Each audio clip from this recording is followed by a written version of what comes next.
रियाज साहिब अपनी वालिदा और बीवी के साथ मरी में रहते थे। उनके 3 बेटे थे जो पढ़ लिख कर पहले तो इस्लामाबाद में कारोबार करने लगे थे और मुख्तलिफ सेक्टरों में घर बनाकर वहां रहाइश पजीर हो गए थे, मगर फिर बाद में वो लोग मुल्क से बाहर चले गए और वहां नौकरियां करने लगे। उनके जाने के बाद तीनों घर खाली पड़े थे। रियाज साहिब ने ये मुनासिब नहीं समझा कि उन घरों को फरोख्त कर दिया जाए। उन्हें पता था कि चंद सालों के बाद उनके बेटों को आना पाकिस्तान ही था। अपने वतन की मोहब्बत इंसान को वापसी पर मजबूर कर देती है। कभी जल्दी और कभी देर में उन्होंने वो तीनों घर किराए पर दे दिए। उनका किराया वसूल करने के लिए वो हर माह की 10 तारीख को इस्लामाबाद का चक्कर लगाते थे। कभी कभार उनके साथ उनकी बीवी भी होती थी। बीवी को साथ लाने का मकसद इसे घुमाना फिरना और ज़रूरी चीज़ों की खरीदारी होता था, लेकिन आमतौर पर वो अकेले ही आते थे। इन 3 घरों में से एक घर उन्होंने यकूब साहिब को भी दे रखा था। यकूब साहिब किसी कोरियर कंपनी में काम करते थे और अपनी बीवी और उमर नामी बेटे के साथ इस घर में रहते थे। रियाज साहिब को ये लोग अच्छी आदतों और खुश इखलाकी की वजह से बहुत पसंद थे। उनकी यकूब साहिब से काफ़ी दोस्ती हो गई थी। जब ये दोस्ती कुछ पुरानी हुई तो रियाज साहिब को पता चला कि यकूब साहिब का बेटा उम्र मेडिकल का तालिब इल्म है और उसका पहला साल शुरू हो चुका है। उम्र एक ज़हीन तालिब इल्म था। वो बहुत दिल लगाकर पढ़ता था और उसके दिल में सच्ची लगन थी कि वो एक डॉक्टर बनकर मुल्क व कौम की खिदमत करे। यकूब साहिब की तनख्वाह बहुत थोड़ी थी और घर के अखराजात बड़ी मुश्किल से पूरे होते थे। मेडिकल की तालीम मामूली नहीं होती। इसकी 4-4.5 साल की पढ़ाई में तकरीबन 10 लाख रुपए तो लग ही जाते हैं। एक वक्त ऐसा भी आया कि उम्र के पहले सेमेस्टर की फीस भरने के लिए यकूब साहिब को बीवी के जेवरात तक बेचना पड़ गए थे। अपने तालीमी अखराजात से निमटने के लिए और बाप का हाथ बटाने के लिए उमर ने शाम को किसी जगह एक पार्ट टाइम जॉब कर ली। वहां से जो पैसे मिला करते थे इनमें कुछ और पैसे बाप से लेकर उसने दूसरे सेमेस्टर की फीस अदा की। रियाज साहिब को जब ये बात पता चली कि इतनी मुश्किल पढ़ाई के साथ साथ उमर ने जिस वक्ती मुलाजमत भी शुरू कर दी है तो उन्हें बहुत अफसोस हुआ। उन्हें इस बात का एहसास था कि इस पार्ट टाइम जॉब की वजह से इसकी तवज्जो पढ़ाई की तरफ से कम हो जाएगी। इंसान की जिंदगी में अच्छा बुरा वक्त आता जाता रहता है। बाहिम्मत लोग बुरे वक्त का जवानमर्दी से मुकाबला करते हैं और अच्छे वक्त में लोगों की मदद करके उनको भी बुरे वक्त से निकलने में मदद देते हैं। दुनिया में सुकून, मोहब्बत और भाईचारा ऐसे ही लोगों के दम कदम से है।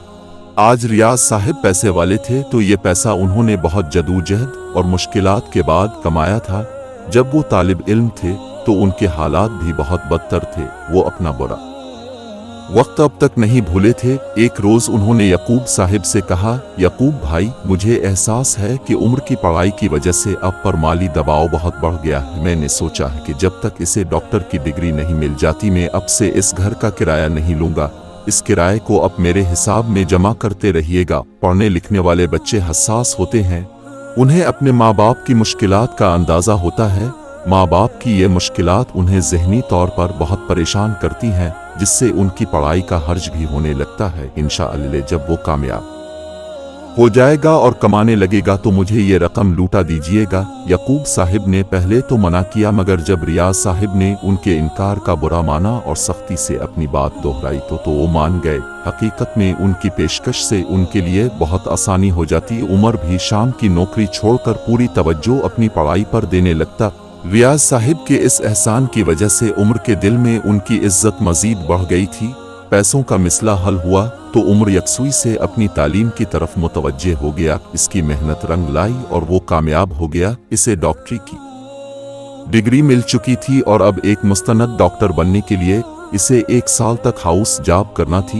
ये 1 साल भी पलक झपकते गुजर गया। इसने अपना एक छोटा सा क्लिनिक खोल लिया था जो थोड़े ही अरसे में खूब चल निकला। चंद साल बाद इसने शहर के एक बारौनक हिस्से में एक इमारत किराए पर लेकर इसमें बड़ा सा क्लिनिक खोल लिया, जिसमें एम्बुलेंस की सहूलत भी मुयस्सर थी। एक अच्छे और नेक डॉक्टर की तमाम खुसूसियात इसमें मौजूद थीं। वो खुश अखलाक था। इसकी तबीयत में जरा सा भी लालच नहीं था। वो मरीजों से इंतहाई शफकत से पेश आता था और इस के मोहब्बत भरे रवैये की वजह से इसके मरीजों का आधा मर्ज तो इसी वक्त रफू चक्कर हो जाता था जब वो उनका मायना शुरू करता। वो कमीशन के लालच में मरीजों को खामखा की दवाइयां भी लिख कर नहीं देता था। उन्हीं वजूहात की बना पर लोग उसे बहुत पसंद करते थे।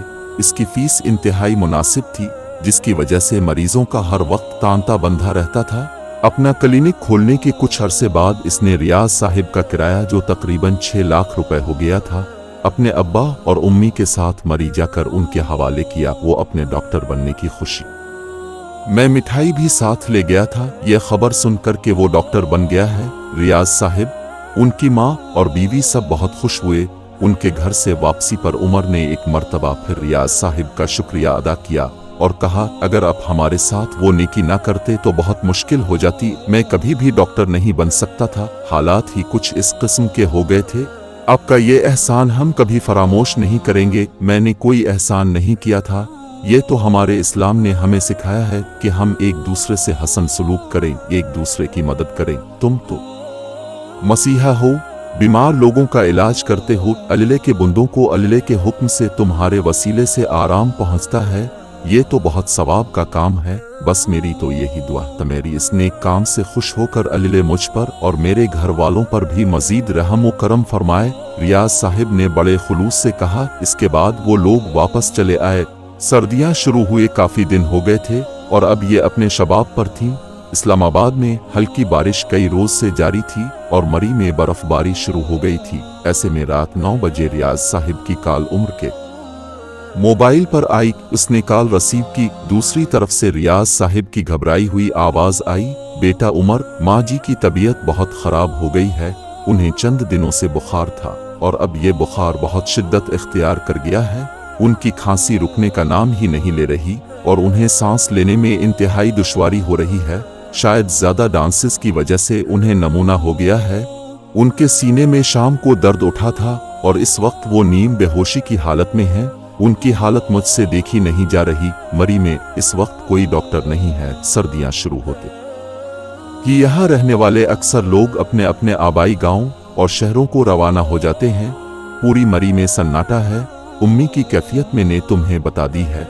तुम दवाइयाँ तजवीज़ कर दो। हो सकता है कोई मेडिकल स्टोर खुला हो जहाँ से वो दवाइयाँ मिल जाएं। उमर ने उनकी माँ की अलालत पर तशवीश का इजहार किया और बीमारी के मुताल्लिक मजीद तफसीलात मालूम की। फिर उनसे कहा कि वो उन्हें थोड़ी देर बाद कॉल करेगा।